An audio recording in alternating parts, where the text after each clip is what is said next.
자, 3교시 시작합니다. 어때요? 얼굴 안 나타나니까 저 보고 싶죠? 보고 싶을 건 나중에 우리 같이 보는 걸로 하고요. 자, 신체화장애 종류만 한번 간략하게 한번 설명해 볼게요. 전환장애가 있고, 신체화장애가 있고, 동통장애가 있고, 이렇게 여러 가지가 있어요. 그래서 신체 기형장애 혹은 변형장애, 그리고 건강염려증 이렇게 있는데, 전환장애는 말 그대로 신체 구조적 질병의 원인이 아닌 심리적 갈등 욕구가 원인이 되어서 시력 상실, 마비, 청력 상실 이런 걸 나타내는 걸 전환장애라고 해요. 그러니까 그걸 뭐라고 얘기하느냐, 신경학적 상태나 다른 일반적인 의학적 상태를 시사하지만 설명하기 어려운 수의적 운동 기능이나 감각 기능에 영향을 주는 증상 및 장애를 포함. 심리적 요인이 이러한 증상이나 장애와 연관되어 있으리라고 판단된다. 맞습니다. 그래서 요 밑에서 잠깐 이제 따로 정리해 둔 게 있는데요. 어디 갔지? 신체화 증상. 그래요.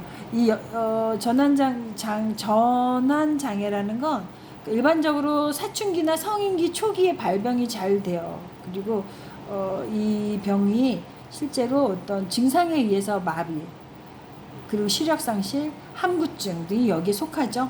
그리고 여기 이 신체적 감각 상실도 일어나요, 실은. 그리고 나름대로 신경계의 어떤, 그러니까 신체적 장애는 드물긴 하지만 이분들이 전환장애 할 때 상상 임신하시는 분들 있죠. 그리고 자율신경 장애 등의 어떤 이제 증상이 나타날 수도 있고 이제 그래요. 그래서 나름대로 히스테리성, 이런 졸도 이런 부분을 이제 많이 나타내기도 하죠. 그리고 신체화 장애는 복합 장애예요. 신체화 장애는 복합 장애로 30세 이전에 나타난다. 그렇죠? 그리고 몇 년 이제 지속되면서 이제 그러니까 신경학적 증상이 혼합되는 특징. 그러니까 모든 이거는 이제 예를 들면 우리 학교 가기 싫을 때 우리 자녀들 보면 학교 가기 싫을 때 어디 아프다 그래요. 배 아파, 머리 아파, 막 이런 이야기 하죠. 그러니까 어떤 기술된 증상 말고 어떤 일부 증상만 호소하는 거. 그래서 근육통, 그리고 무력감, 그리고 이제 배 아픔, 메스크 속, 복부 팽창 이런 것들이 다 여기 신체화 장애로 들어간다고 보시면 돼요. 그래서 정신적, 사회적 어떤 이제 요인으로 이제 내가 스스로가 책임지기 어려운 일이 생겼을 때 이제 배가 아파진다거나 또 누군가에게 막 화를 낸다거나 이런 것들 우리는 다 이거 신체화 장애로 보는 거예요. 그래서 내과적인 이상은 분명히 아무 이상이 없어요. 그러나 다양한 신체적 증상을 반복적으로 우리가 이제 나름대로 고통을 호소하는 이런 부분을 얘기하는 거예요. 자, 동통장애는 말 그대로 뭘 얘기하는 걸까요? 동통장애. 네, 동통장애는 나름대로 임상 관심의 초점이 동통이라는 점이 특징이에요. 뭔가 느낌. 그러니까 이 느낌은 자기 스스로가 뭔가 이제 나타날 수도 있고 또 그 나타남 속에서 이렇게 심리적 요인 등으로 눈에 이제 보여지지 못하는 그런 부분도 없지 않아 있어요. 그래서 이 동통장애는 뭐라고 그래야 되죠? 심리적 불안에 의해서 나타나고, 그러니까 그 심각한 고통을 받기도 해요. 왜냐하면 불안에 의해서 나타나는 거니까. 그래서 이 불안이라는 게 얼마나 위험한 건지 모르겠어요. 그래서 이 의도적으로 그 증상을 호소하는 게 아니라 정말로 이분들은 아픈 거예요. 그래서 어떤 전반적인 사회적 기능이 역기능으로 이렇게 발휘를 할 때 이제 심각한 고통을 많이 호소하고 또 심리적으로 불안하면 나타날 수 있는 증상이기 때문에 이 신체화 증상은 이 동통장애 증상은 이렇게 자기 나름대로 그 유지의 역할을 잘 판단할 수 있도록 도와주는 게 많이 중요한 부분이다라고 얘기를 할 수 있죠. 신체 기형장애, 신체 변형장애 이렇게 얘기를 했어요. 그러니까 가상적으로 또는 과장되게 신체적 외모에 결함이 있다고 집착을 하는 거죠. 그래서 비정형 신체화 장애라고도 얘기를 할 수 있어요. 어쩌면 내 안에 있는 스트레스 갈등이 해소가 안 돼서 신체 증상으로 나타내는 이런 부분들이 없지 않아 있거든요. 그래서 이 동통장애 같은 경우가 나름대로 힘들 수도 있어요. 이 동통장애는 이제 갑자기 뭐 어깨가 50견이 그냥 불현듯 나타나면 갑자기 팔이 안 움직여지는 거거든요. 그리고 또 나름대로 그 막 이렇게 두통, 그러니까 이유 없는 두통과 구토가 나오면, 그러니까 어떤 이제 주변 친구, 주변 가족에게도 부담이나 갈등을 줄 수가 있죠. 이런 고민이나 통증, 발병 이런 것들이 없는데도 불구하고 실제로 이런 질병, 이런 고통이 나타난다는 거. 큰 문제가 없음에도 불구하고. 그래서 이런 증상도 다 6개월이 이하의 경우에는 빨리 치료하면 비교적 좋은 경우가 나타나지만, 이제 어찌 보면 또 이렇게 신체 변이도 나타나고 하는 게 6개월 안에 모든 게 해결이 돼야지, 그 안에는 이제 다른 일이 해결할 수가 없으면 이제 사회생활을 잘 못한다라고 얘기를 할 수가 있어요. 그래서 건강염려증은 뭘 얘기하느냐? 이 건강염려증은 개인의 신체적 증상이나 기능에 대한 잘못된 해석을 근거로 하여 심각한 질병에 걸렸다는 두려움과 생각에 집착하는 것이에요. 그러니까 안 해도 될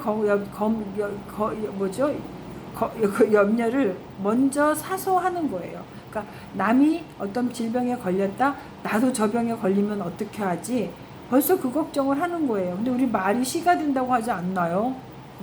그래서 이 건강염려증 같은 경우에도 불안과 걱정이 만드는 병이고요. 어쩌면 이제 심리적 장애라는 거 잊지 마시고요. 그리고 건강하게 오래 살고 싶어도 자기 나름대로 그 꾀병에 의해서 신체적 장애에 속한 질병인 거예요, 이게. 그래서 이러한 질병에 대한 집착과 걱정으로 어떤 이제 그 정상적인 신체 증상마저도 병 때문이라고 생각하는. 뭐 아침에 일어나면 목이 좀 깡 마를 수도 있잖아요. 왜냐면 수분, 그러니까 공기 잠자고 일어나면서 이 수분이 증발되어서 건조해질 수 있잖아요. 그런 증상에 의해서 나타나는 어떤 생리적 현상을 이 사람은 내가 또 다른 어떤 목에 대해서 뭐 병이 걸렸나, 뭐 암이 걸렸나, 막 이런 걱정을 하게 된다는 거죠.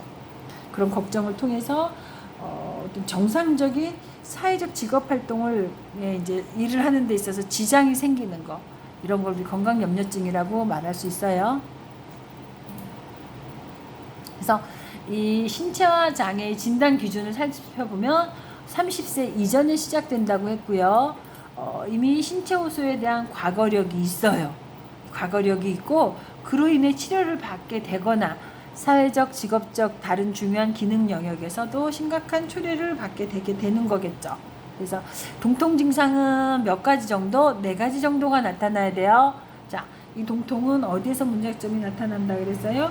갑자기 어떤 심리적 불안감을 가지고 어깨에 50견이 온다든가, 그리고 신체적 질병이 없음에도 불구하고 통증이 막 배가 아프다고 느껴지고 두통이 온다고 느껴지고, 그래서 의료기관을 자주 방문하게 되는데, 이런 경우에는 어떤 가족 내 폭력, 또 가족 내 불화, 이런 정상적인 가정생활이 엉망진창이 되어버릴 경우가 많아요.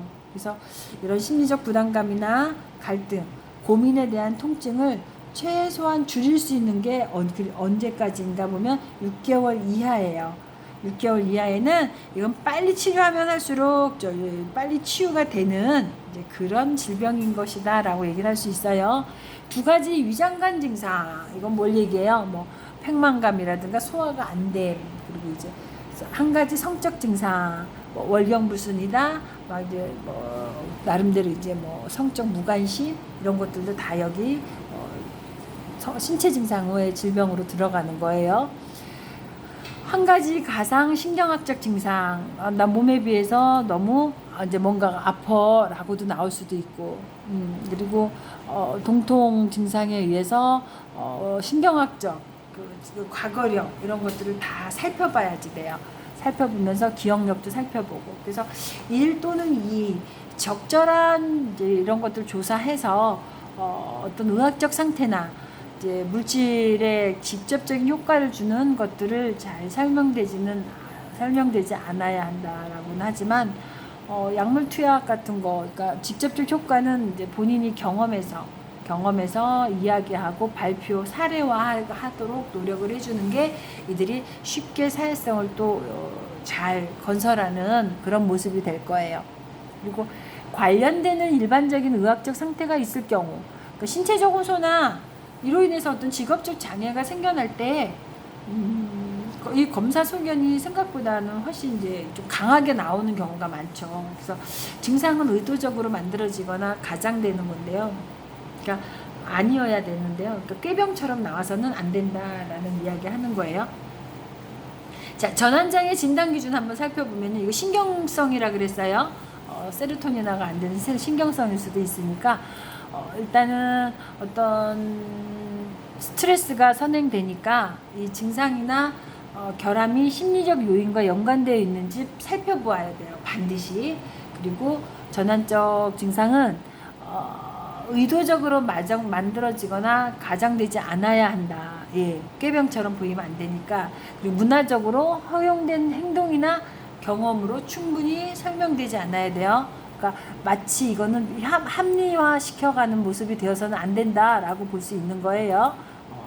그리고 증상이나 결함, 이런 직접적인 임상적으로 고통이나 장애를 초래하거나 의학적 평가를 필요로 해요. 전환 장애는. 그리고 이 전환 장애는 운동 증상이나 결함이 있는 것이고, 감각 증상에 또 결함이 있고, 경련 또는 발작이 있을 수 있고, 혼재 증상이 같이 일어날 수 있어요. 자, 동통장애는 아까도 잠깐 얘기했지만 어떤 통증에 의해서 내가 잘 알지 못하는 거지만 심리적 부담감이나 갈등, 고민이 통증의 발병이 되는 요인이 되는 거예요. 그래서 이 요인은 마음속의 갈등을 신체적으로 표현하는 것이라고 보시면 되죠. 그래서 사회적, 직업적, 또 다른 증상으로 갈 때 이런 부분이다라고 얘기를 할 수 있고, 의도적으로 만들어지는 경우가 아니어야 된다고 했는데 의도적으로 많이 만드는 거죠. 그래서 기분장애, 불안장애, 정신증적 장애로 잘 설명되지 않아야 하고, 성교통증의 기준을 충족시키지 않아야 된다라고 얘기를 했어요. 그리고 이 동통장애에 대해서는 심리적 요인과 연관되는 동통장애에서 심리적 요인이 통증을 발생시키고 심한 정도 악화 또는 유지에 주요한 역할을 한다고 판단된다. 이거는 무엇이냐? 신체화 장애의 기준을 충족시킬 경우에는 이 유형이 통증 장애가 될 수 없다는 거예요. 기준을 충족시킬 경우, 어떤 기준이?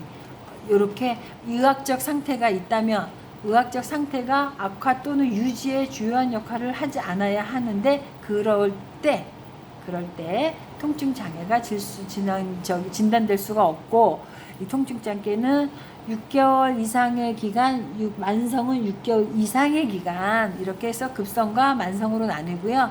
또 심리적 요인과 일반적인 의학적 상태가 동시에 일어나는 것, 이것을 우리는 뭐라고 얘기한다고요? 동통장애 된다 얘기했어요. 동통장애. 그래서 심리적 요인과 일반적인 의학적 상태가 통증의 발생, 심한 정도, 악화 또는 유지에 중요한 역할을 한다고 판단된다. 연관되는 일반적인 의학적 상식 또는 통증의 해부학적 부위는 축 3에 기재된다라고 되어 있어요. 자, 축 3은 어디가 될까요? 이렇게 정신장애로 간주되지는 않지만 감별 진단을 촉진하기 위해 포함되는 것. 이렇게 의학적 통증, 뭐 쭉쭉쭉쭉쭉 이거 나가면서 해부학적 위치, 하복부, 두부, 안면, 흉부 뭐 등등등등. 그래서 이러한 것들이 잘 해부학적 위치에서 선택이 되어서 감별 진단을 촉구할 수 있도록 도와주는 상황이 되어야 된다라고 얘기를 할 수가 있어요. 그리고 건강염려증의 진단 기준 살펴보면 어떤 개인의 신체 증상에 대한 잘못된 해석을 근거로 하는 거는 아주 잘못된 거죠. 그러니까 개인의 신체 증상 뭘 얘기하는 걸까 하면은 잠깐만요. 심각한 질병을 갖고 있는 증상, 두려움이나 생각에 집착하는 거, 그쵸? 맞아요. 누구나 다 있는데 이 걱정은 조금씩은 해요. 누구나 다 하는데 유난히 좀 지나치게 많이 하는 거, 유난히 좀 지나치게 많이 하는 경우에는 또 다른 경우가 되겠죠. 자, 그리고 이 건강장애라든가 이런 부분들 살펴보면 일단은 자기 스스로가 어떤 이제 건강 문제가 있지 않는 이상은 오로지 이제 자기 나는 어떤 병이 있는 게 아니라 그걸 먼저 예방하고 있는 거야 라고 하면서 자기 스스로를 자꾸 합리화시키려고 하는 그런 현실들이 분명하게 있다는 거죠. 그러니까 사회에서 힘든 일이 많고 이렇게 쉽게 노출될수록 우리는 건강염려증이 생길 수밖에 없다라고 이야기할 수 있어요. 그래서 불안장애와 건강염려증 이런 것들은 병에 걸리면 고통이 심해지니까 이를 받아들이는 사람의 마음에 어떠한 해석과 해결점이 있다라고 볼 수 있어요. 그래서 건강염려증은 집착은 적절한 의학적 평가 및 안심시킴에도 불구하고 지속된다. 왜냐하면 의사가 잘 괜찮아요 라고 얘기했는데도 자기는 여기가 자꾸 아픈 거예요. 온몸이 아파. 등도 아프고 허리도 아프고 왜 아플까? 신경성 때문에 아프다라고 얘기를 할 수 있다 그랬죠. 그래서 진단 기준 A에서의 믿음은 망상적 정도 그리고 망상 장애에 이르지 않고 외모에 국한된 관심에만 제한되지 않는다라고 이야기를 하는 거예요.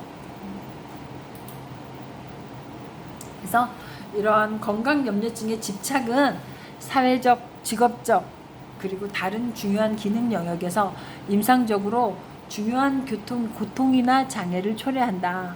장애의 기간은 적어도 몇 개월, 6개월 이상이어야 한다.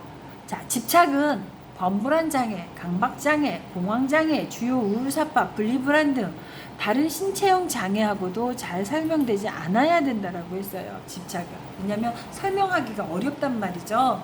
그래서 이때 세분화할 게 무엇이 있느냐? 그러니까 병식의 부족이에요. 그러니까 이 개인의 현재 사파의 대부분 동안 어떤 심각한 질병에 대한 관심이 과다하다거나 비이성적인 것으로 인지하지 못할 때 그것은 우리가 크다란 문제점으로 받아들일 수가 있겠죠. 그러니까 질병 불안을 가진 사람의 가장 큰 고통이 뭐냐면 신체 증상 자체보다도 밝혀지지 않는 증상의 원인이라고 볼 수 있어요. 그러니까 이 부분은 뭐냐면, 그러니까 밝혀지지 않는 원인. 나는 아픈데 밝혀지지 않는 원인.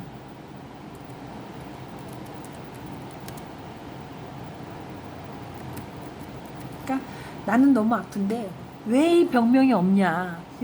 그럼 이거 우리가 다 어떻게 병명이 내려가요? 이거 스트레스성입니다 하고 넘어가거든. 근데 본인은 분명하게 이유가 있는데 왜 나보고 스트레스성이라고 얘기를 하는 거야? 스트레스성이 아니라고 라고 얘기를 하고 싶은 거죠. 그래서 이러한 장애 효소가 장애 효소라고 그래야 되겠죠. 장애 효소가 만성화되는 경향이 있어서 이거를 어떻게 가야 돼요? 성경 문제로까지도 넘어가게 돼 있어요. 그래서 건강염려증이라는 것은 자신의 어떤 특정 신체 부위에 병이 생겼다고 주장하면서 그 증상을 호소하는 거거든요. 그 증상을 호소하는 데 있어서 이상 증상에 대한 어떤 의학적 설명에도 불구하고 비현실적인 믿음이나 공포가 계속되는 이런 사회적 기능에 지장을 초래할 수밖에 없다라고 볼 수 있는 거죠. 그래서 이 건강염려증은 어떤 치료기관을 찾아다니면서 의료 쇼핑을 하지만 어떤 기관에서도 내 자신이 어떤 합당한 치료를 받지 못한다고 생각할 거예요. 그러기 때문에 이 건강염려증은 불안과 우울과 불안 그리고 합병증을 초래하면서 고통을 더 계속 겪게 되는 거죠. 그러니까 정신적 증상들로 인해서 신체가 지배됐기 때문에 결국은 이건 뭘로 가져가는 거예요? 만성화로 가져가는 것이다 라고 얘기를 할 수가 있겠죠. 만성화. 만성화로 가져간다면 나 원래 이렇게 아팠어. 그래서 이 불안한 이 건강 염려의 이 불안 요인은 나 혼자 있는 게 아니라 어떤 이게 그 가족력에서 발견하는 게 아니라 어디에서 발견해야 돼요? 자기 나름대로 그 가족력이 아닌 어떤 이제 어떻게 생각이 안 나죠 이렇게. 그러니까 유전. 그러니까 내가 어떤 심리적인 생태적인 게 아니라 그러니까 환경 속에서 나를 과보하는 측면에서 자라다 보니까 내가 조금만 아파도 예민하게 반응을 하는 게 건강 염려증이에요. 그래서 아이로 하여금 건강에 대한 관심을 주입시키긴 하지만 작은 이상에도 지나치게 관심을 기울이고 또 불평을 놓는 것이 습관화되면 질병 불안이 이어질 수 있는 거예요. 질병 불안이라는 게 뭐예요? 과도한 불평 불만, 질병 불안. 그래서 과도한 불평 불만. 아이 참.